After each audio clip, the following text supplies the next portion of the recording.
Hello students, everybody. I hope you are feeling well, fine and taking care of your health. So before we begin the topic, it's just a suggestion that you should contain the diet rich in vitamin A and vitamin C because they boost your immune system, and also make sure that you should have some sunlight because with sunlight you also get vitamin D.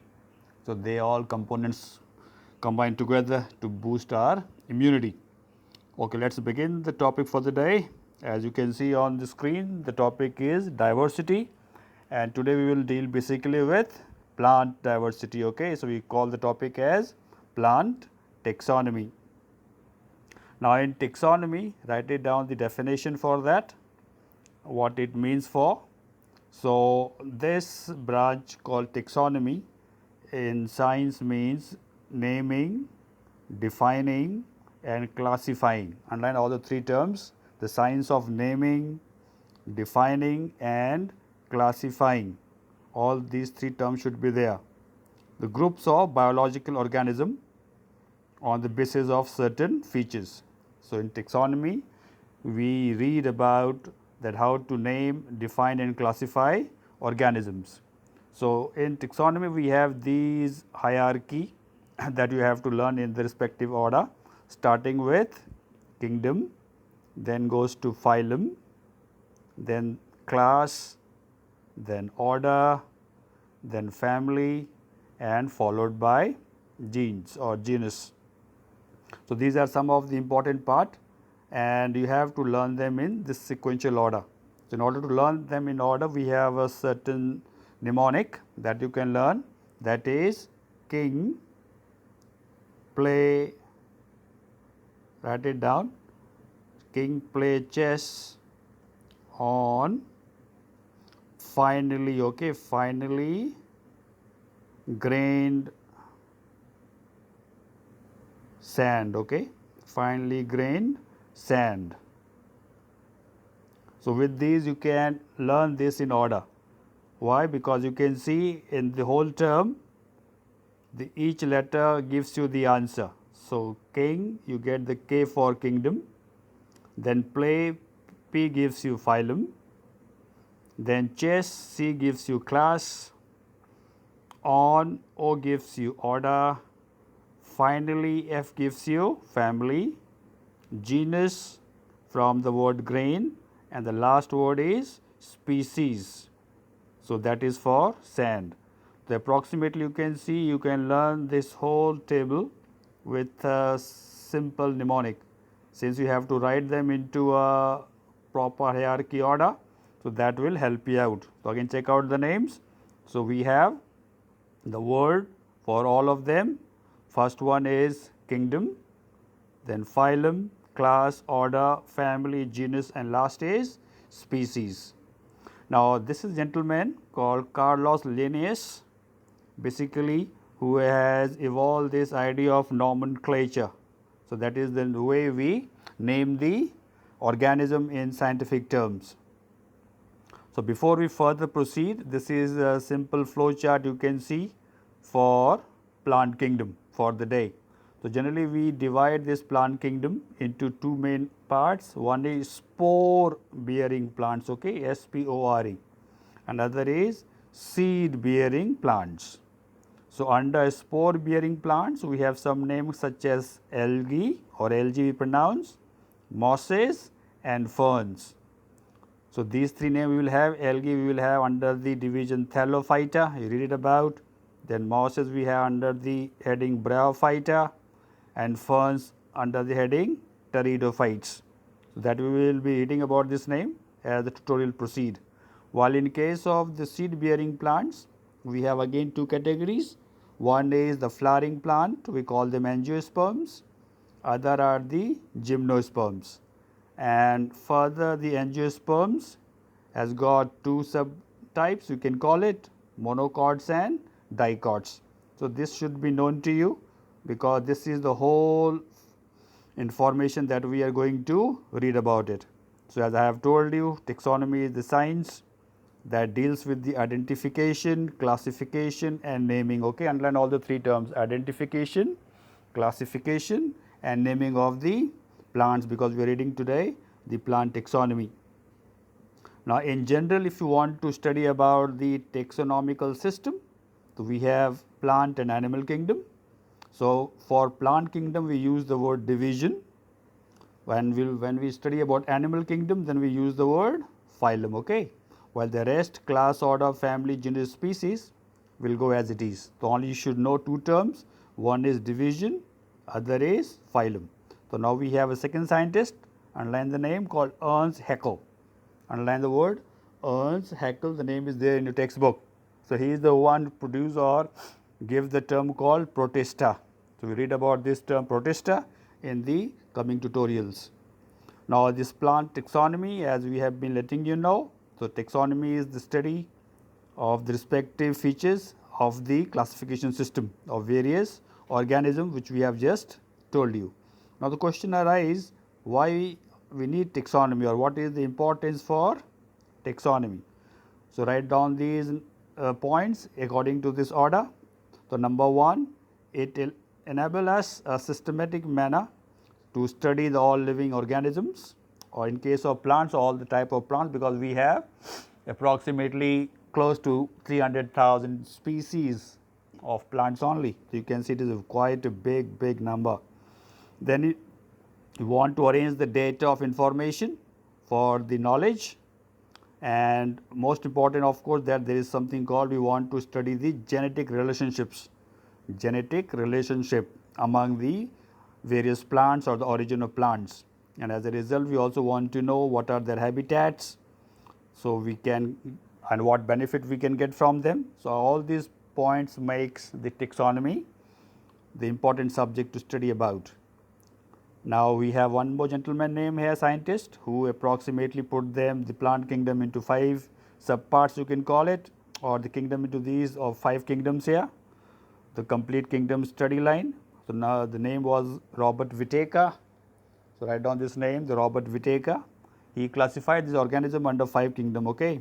So, number 1 is Monera, number 2 is Protista, then fungi, then plantae that we are going to study today, and Animalia.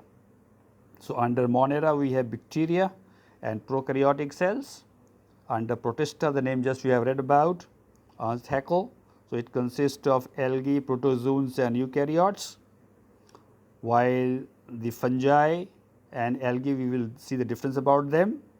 Then plantae are those organisms which can do or perform the process of photosynthesis, and last one is Animalia. So, all these 5 kingdom of classification is the brainchild of Whittaker, Robert Whittaker.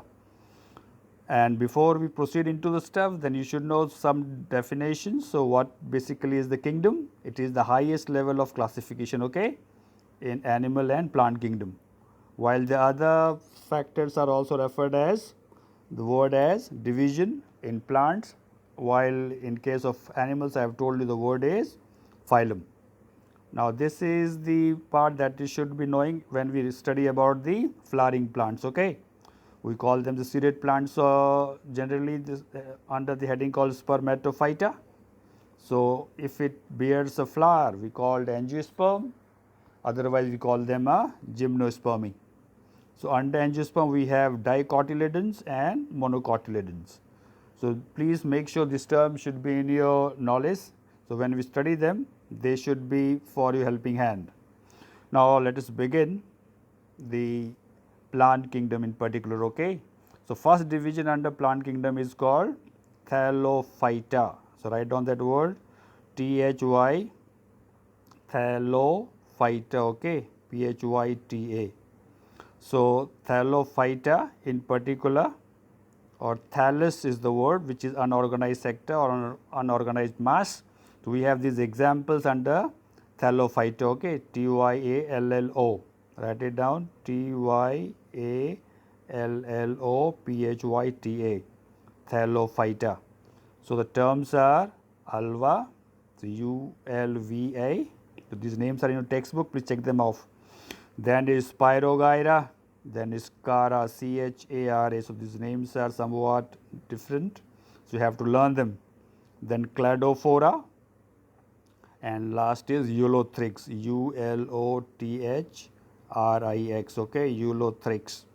So these all basically plant belongs to algae in particular, and these examples are hence mentioned in your book, so you have to learn them also. Okay.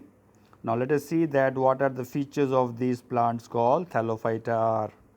Number one, they are always found in moist places, and as a result, because this they won't have true roots or true vascular tissue, so as a result they are basically found where we have moist or water or aquatic stuff.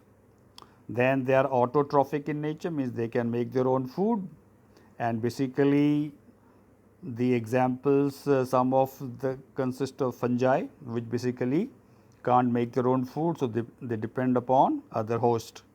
And this is the point that you should know about, that the reserve food in them is starch. Okay. So write down these points for your reference stuff. Then as the other point for the characteristics goes in, so after the photosynthesis, we know the glucose is produced and consumed immediately, while the rest of the glucose in these plants is converted into starch.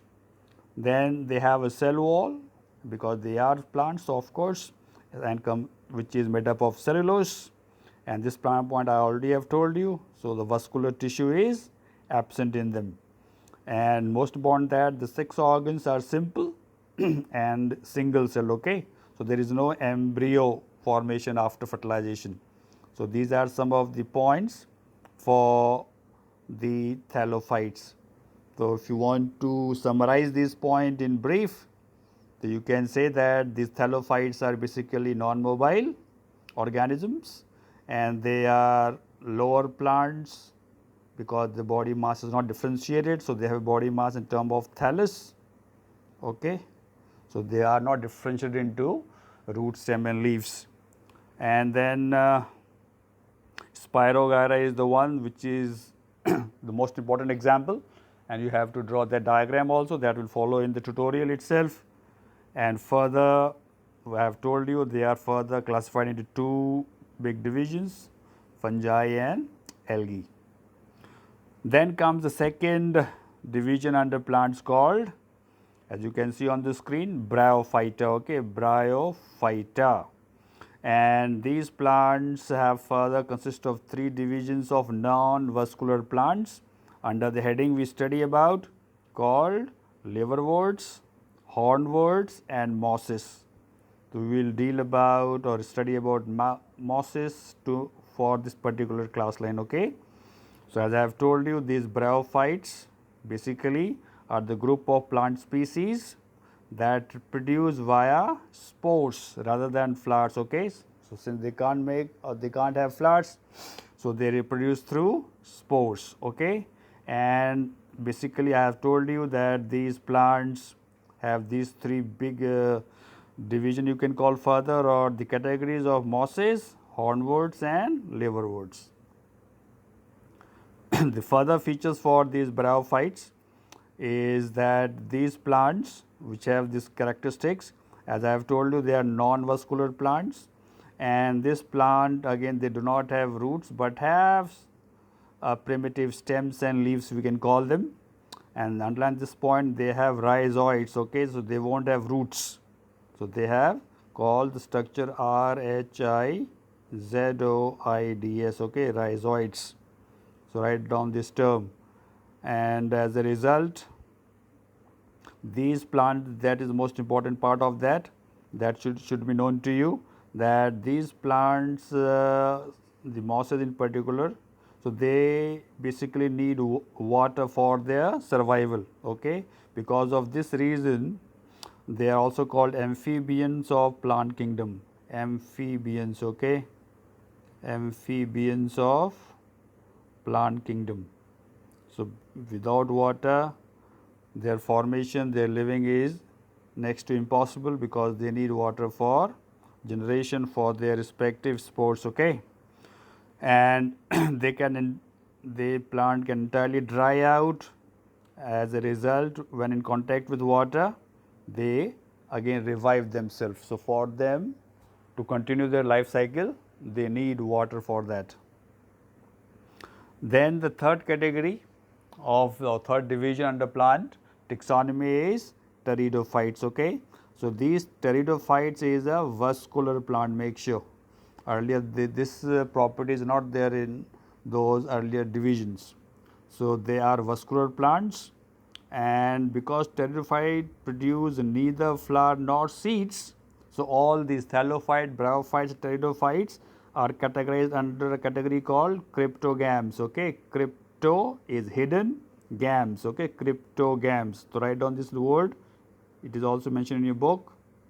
CRYPTOGAMS. Okay, cryptogams or cryptogamy, the pteridophytes, and basically all these ferns, as you can see in the photo shot, belongs to this particular division of pteridophytes. Then these pteridophytes, they have these features. So again, write down these features for your reference. So we can call them as a fast true land plants. Then of course they are seedless, and there is a new word called alteration of generation. So we'll have two new words called sporophytic phase and gametophytic phase. So these two terms will be coming in this tutorial. One is sporophytic phase, other is gametophytic phase. So when we combine these, we call something alteration of generation. So the sporophyte phase that I have just told you has two root, stem and leaves. Then when we draw this diagram, we have the spores develop in sporangia. So this is the word that you all might have heard in last classes also. Then in order to know them better, so now we will see that how you can differentiate between a bryophyte and a pteridophytes. So that point also give you a feature of characteristics development. So in case of bryophytes, they are non-vascular plants. Pteridophytes are vascular plants. Then the plant body is leafy or thalloid in case of bryophytes. Now here the plant body is differentiated into roots, stems and leaves. So in case of bryophytes, we have no vascular tissue. We have vascular tissue in pteridophytes, I have just told you. So in bryophyte, the rhizoids are present for supporting or anchorage, and in this case of pteridophytes, they have roots for anchoring. And these two phases called gametophytic phase is dominating in bryophytes. Pteridophytes is a sporophytic phase. To let you know what the difference they are. And the next point you can write that cells in bryophytes are haploid. So only single chromosome, single set you can say it. Here in this cells are diploid, the 2n chromosome we call it. Here we have n chromosome we call them. So these terms should be known to you. So in haploid, the n chromosome, diploid is 2n chromosomes. The example we already have told you. So this thing should be known to you, more about it, and that will also help you to know about the points of understanding and reference. So then there are some features that you should know, that what is the economic importance of these pteridophytes in particular.